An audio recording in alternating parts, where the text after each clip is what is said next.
நீங்கள் பார்த்துட்ருக்கிற இந்த கோயில் அனுமந்தராயபுரம் திருக்கோயில். இது எங்கே இருக்குதுன்னு கேட்டிங்கன்னா, தேனி மாவட்டத்தில் வயல்பட்டிங்கிற ஒரு அருமையான சின்ன குக்கிராமத்தில் போகிற வழியில் தான் இருக்குது. இயற்கை எழில் கொஞ்சம் ஒரு அருமையான இடத்துல தான் இந்த கோயில் அமைஞ்சிருக்கு. ஃபஸ்ட்டே சொல்லியிருந்தேன், இந்த கோயில் வந்து ரொம்ப ரொம்ப பழமையான கோயில். ரீசெண்டாக தான் ஒரு கப்புள் ஆஃப் இயர்ஸ் முன்னாடி தான் ரெனோவேட் பண்ணி இந்த மாதிரி கட்டியிருக்கிறாங்க.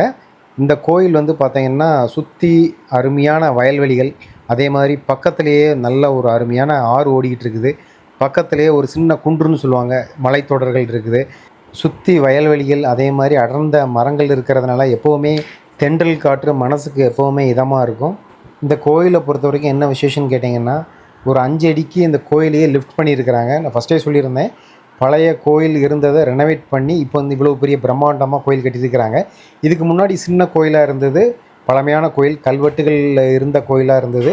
அது ஒரு 5 அடி கீழே, தரைமட்டத்திலிருந்து கீழே இருந்தது. அதை வந்து லிஃப்ட் பண்ணி, அதாவது இந்தியாவிலே முதலாக வந்து இந்த கோயில் தான் லிஃப்ட் பண்ணியிருக்காங்கன்னு நான் நினைக்கிறேன். ஸோ 5 அடிக்கு மேலே லிஃப்ட் பண்ணி இந்த அளவுக்கு பிரம்மாண்டமாக கட்டியிருக்கிறாங்க. நான் பிறந்தது வயல்பட்டி தான். இந்த கோயில் பக்கத்தில் ஆறு இருக்குதுன்னு சொல்லியிருந்தேன். இந்த ஆற்றுல குளிக்க வரும்போது இந்த கோயிலில் வந்து விளையாண்ட ஞாபகம்லாம் எனக்கு இருக்குது. இந்த கோயிலில் மாமரம் இருக்கும், 2 மாமரம். அந்த மாமரத்தில் வந்து மாங்காய் வந்து ரொம்ப அருமையாக இருக்கும். அந்த மாங்காய் பறிக்கிறதுக்காக நான் வந்து நிறைய டைம் இந்த கோயிலில் வந்து விளையாண்டது உண்டு. இந்த கோயிலில் ராமன், சீதா, லக்ஷ்மணன், அனுமன் இவங்க எல்லாருமே காட்சியளிக்கிறாங்க. இவங்க தான் மூலவராக இருக்கிறாங்க. கோயில் என்ட்ரன்ஸ்லேயே, அதாவது இடது பக்கம் பிள்ளையார் இருப்பாங்க, வலது பக்கம் பைரவர் இருப்பாங்க.